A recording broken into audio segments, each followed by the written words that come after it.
اعوذ باللہ من الشیطان الرجیم۔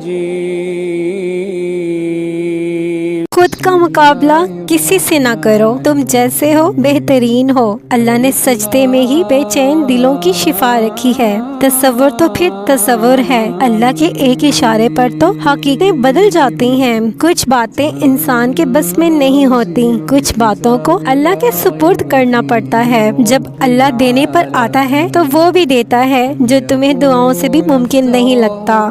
تھک گئے ہو؟ دیکھو پریشان مت ہونا، وہ اپنے بندے کو مسلسل تکلیف میں نہیں رکھتا، راحتیں جلد نصیب ہوں گی انشاءاللہ۔ برا وقت بتاتا ہے کہ اچھا وقت کس کے ساتھ گزارنا ہے۔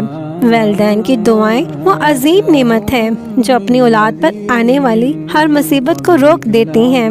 پتہ ہے یقین کیا ہے؟ جب تم پوری طرح ہار جاؤ اور مسکرا کر کہو کوئی بات نہیں، اللہ ہے نا، وہ سنبھال لے گا۔ اگر تم اپنے نبی کے طریقے کو چھوڑ دو گے تو تم ضرور گمراہ ہو جاؤ گے۔ لوگوں کے حصے کی خوشی پر حسد مت کریں، کیونکہ آپ نے ان کے حصے کا غم بھی تو نہیں دیکھا۔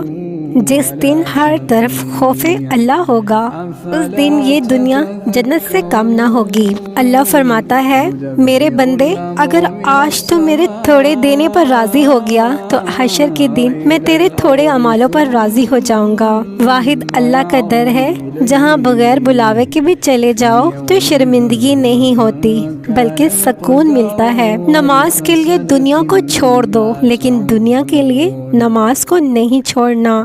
حسد کا کوئی فائدہ نہیں، بلندیاں خدا کی ذات دیتی ہے۔ ہر آزمائش کے پیچھے اتنا بڑا صلہ ہوتا ہے کہ اگر تم جان لو تو کبھی شکوہ نہ کرو۔ ہو سکتا ہے اللہ نے تمہیں ہر طرف اکیلا چھوڑ کر اپنے ساتھ دوستی کا موقع دیا ہو۔ بس انتظار کیجئے، تمہارا رب تمہارے دل سے نکلی ہر پکار سنتا ہے۔